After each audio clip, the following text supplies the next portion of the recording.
Assalamualaikum dan salam sejahtera. Malaysia sedang menghadapi satu krisis yang baru. Krisis ni berkenaan dengan undang-undang syariah. Mana yang lebih tinggi? Undang-undang syariah atau Perlembagaan Malaysia? Mahkamah Persekutuan telah membuat satu keputusan bahawasanya Perlembagaan Malaysia lebih tinggi dari undang-undang syariah. Ada orang yang kata undang-undang syariah ni datang dari Allah. Undang-undang syariah ni adalah Quranic law. Undang-undang dari Quran. Tapi mahkamah telah berkata perlembagaan lebih tinggi. Ringkas cerita, Quran bukan di atas perlembagaan. Macam ramai orang Melayu duduk berhujah, Quran di bawah perlembagaan. Kita tak boleh nak argue, tak boleh nak berhujah bahawasanya undang-undang syariah ni, undang-undang Tuhan, undang-undang Allah, maka undang-undang syariah ni kena duduk lebih tinggi di atas Perlembagaan Malaysia. No. Mahkamah Persekutuan kata no. Undang-undang syariah ni bukan lebih tinggi dari Perlembagaan Malaysia. Duduk di bawah Perlembagaan Malaysia. Dan ini orang Melayu kena terima hakikatnya. Dan ini bukan salah Mahkamah Persekutuan. Ini oleh kerana Perlembagaan Malaysia berkata, saya baca perkara 4, artikel 4 di dalam Perlembagaan Malaysia.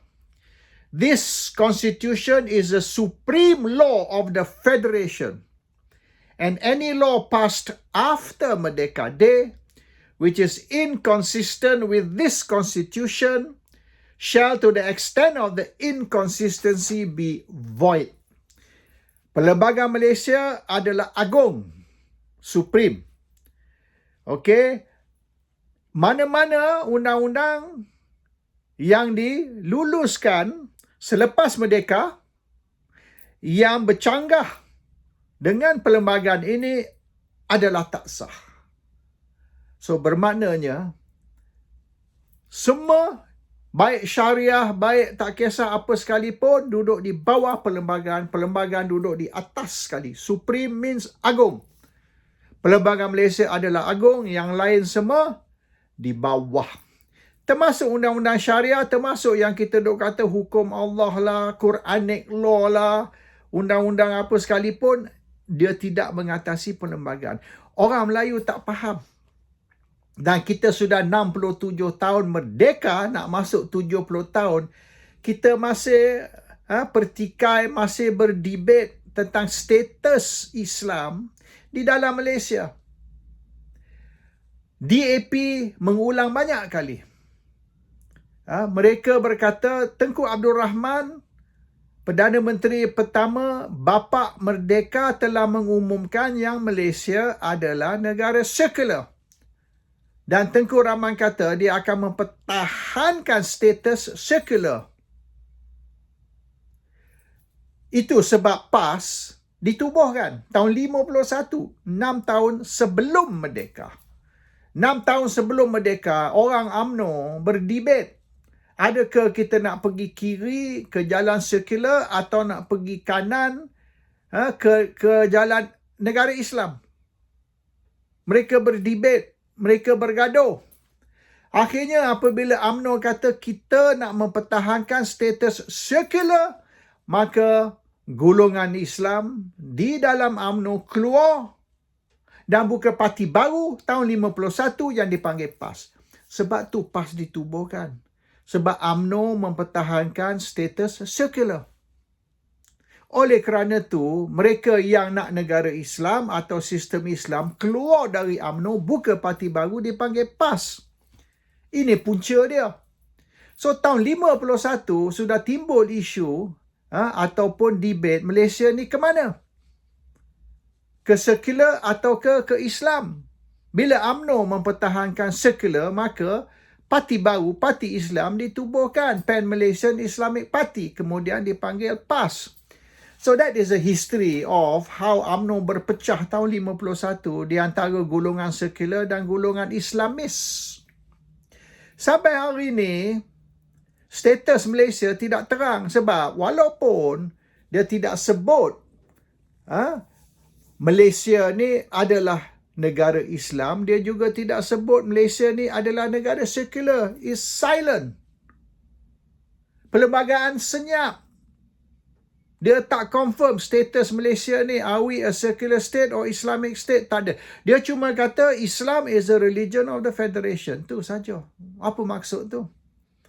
Islam religion of the federation, ada ke maksud kita akan menubuhkan sistem Islam, hukum Islam, undang-undang Islam dan sebagainya? Tak.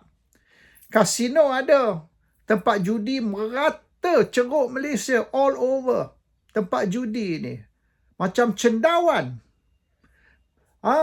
Disco ada, club ada, bar ada, boleh pergi minum. Even dalam club-club, private club, orang Melayu boleh minum, boleh judi. Private club. Bila private club tu, you boleh buat apa you nak. Dalam situ, orang pejabat agama tak boleh masuk kacau. Selangor Club, Lake Club misalnya. Mana pejabat agama boleh raid, tangkap orang Islam duk minum, duduk judi? Cannot. It's private club. So, benda yang boleh dianggap sebagai un-Islamic, boleh dibuat. Bukan saja orang bukan Islam, orang Islam juga. Cuma kalau public kita kena tangkap. Private is okay.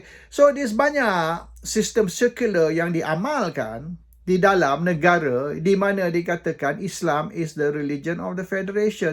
Tetapi non-Islamic punya budaya boleh diteruskan. Anti-Islam punya budaya boleh diteruskan. So this is the problem. We are not clear. Dan orang Melayu ni menganggap oleh kerana hukum syariah ini hukum Islam datang dari Quran, hukum Islam ni hukum Allah, maka itu kena didahulukan. No. Dan Mahkamah Persekutuan baru ni telah membuat keputusan membuktikan yang undang-undang syariah, undang-undang Islam di mana ia bercanggah atau melanggar perlembagaan null and void. Tak sah. Dan boleh dicabar. And that has been done. So terlebih dahulu orang Islam kena sedar apa dia status Malaysia ni. Jangan dia orang hidup dalam khayalan kononnya Malaysia ni ialah negara Islam. No. Bukan. So janganlah hidup dalam khayalan, living in a fantasy or fairy tale. Dan sekira nak Malaysia jadi negara Islam, terlebih dahulu Parlimen kena ubah perlembagaan Malaysia. So pergilah suruh 2/3 ahli Parlimen pindah perlembagaan Malaysia, menukar Malaysia jadi negara Islam. Barulah Mahkamah Persekutuan tak boleh nak cabar undang-undang syariah. Sekarang ni undang-undang syariah di mana bercanggah dengan undang-undang federal law is null and void. Tak sah. Itu kita kena terima. Hari ni, orang, PKR, orang amanah kutuk Presiden PAS Tok Guru Abdul Hadi Awang. Mereka kata Tok Guru Abdul Hadi ni melakukan jenayah oleh kerana mempersoal atau mempetikai keputusan Mahkamah Federal ataupun Mahkamah Persekutuan. Betul? Di bawah undang-undang sekular, betul. Kita tak boleh mempersoalkan. Kita ada juga undang-undang dari gereja. Misalnya Sedition Act, Akta Hasutan. Akta Hasutan berasal 500 tahun dulu dari England. The Church of England berpisah dengan Church in Rome. Bila Church of England berpisah dengan Rome dan apabila orang mempersoalkan tindakan Church of England ataupun Raja Henry VIII, tindakan dia, keputusan dia untuk berpisah dari Rome, bila ada resistance, ada orang yang menentang, mereka ditangkap di bawah Akta Hasutan dan dihukum.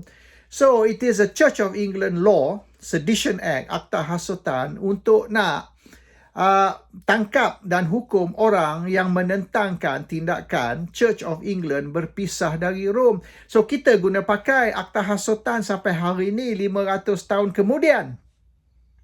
Dan ini berasal, Akta Hasutan berasal dari gereja di England. Tapi kita guna, it's not Islamic law. Di dalam Islam tidak ada Akta Hasutan. Dan banyak undang-undang kita guna yang bukan berpandu kepada Islam. Kita ambil misalnya hukum gantung untuk mereka yang terlibat dengan drug trafficking. Mana ada dalam Islam, tapi kita bunuh orang dengan kita menggantung mereka kalau terlibat dengan drug trafficking. So there's a lot of laws yang bukan dari Islam.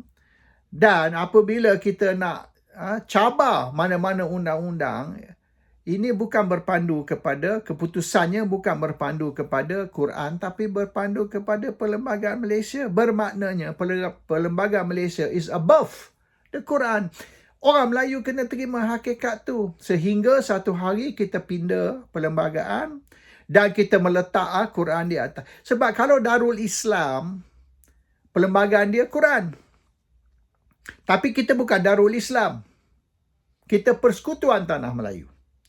Dan perlembagaan kita ialah the Federal Constitution of Malaysia, bukan Quran. Ini orang Melayu kena terima hakikat. Sebab kita duk banyak fikir, oh saya ni Islam, saya tak boleh terima selain daripada Islam. Itu awak punya pasal lah. Boleh terima, tak boleh terima. Tuanku Sultan Selangor sudah kata hari ini, kita kena menghormati keputusan Mahkamah Persekutuan. Ini titah Tuanku Sultan Selangor. Kita kena menghormati dan terima keputusan Mahkamah Persekutuan.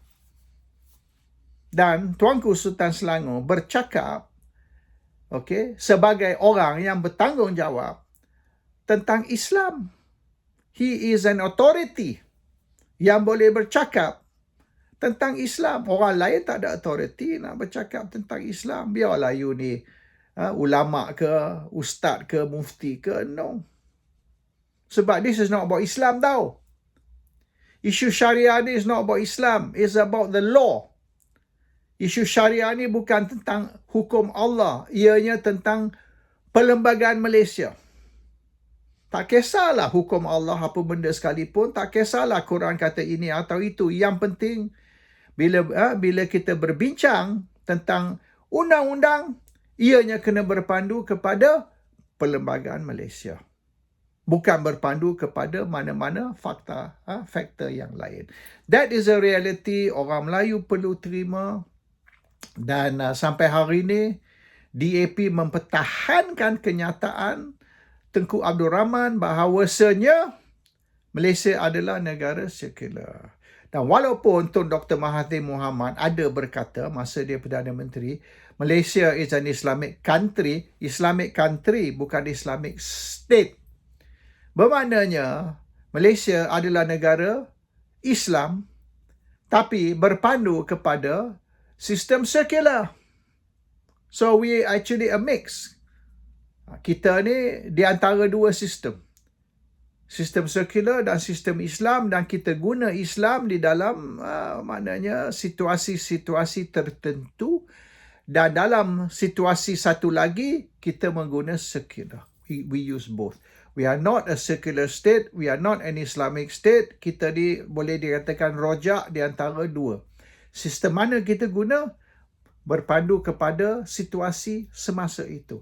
That is a reality. So, apa Tuanku Sultan Selangor berkata hari ini untuk mengingatkan rakyat Malaysia, kita kena berpandu kepada perlembagaan, kita kena menghormati keputusan Mahkamah Persekutuan.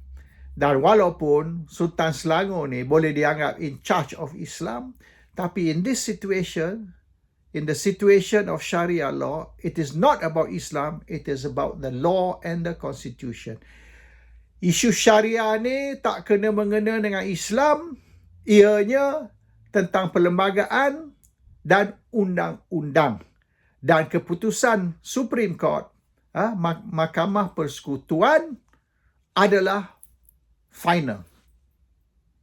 Dan tidak ada yang lebih tinggi dari Mahkamah Persekutuan yang membuat keputusan berpandu kepada Perlembagaan Malaysia. Assalamualaikum. Salam sejahtera.